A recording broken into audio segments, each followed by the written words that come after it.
Hello guys, welcome back to my how-to channel. In today's video, I'm going to show you how to download videos from RedNote without watermark. First of all, open the RedNote app and I'm going to select here Video tab, and now search for the video that you want to download.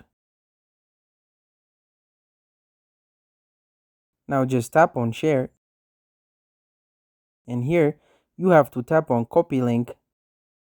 Once you copy the video link, now on your mobile, just open a browser, and in your browser, search for RedNote Video Download and open this.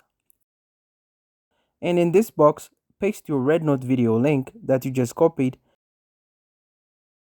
and tap on Download Media. And here we can see the download button showing.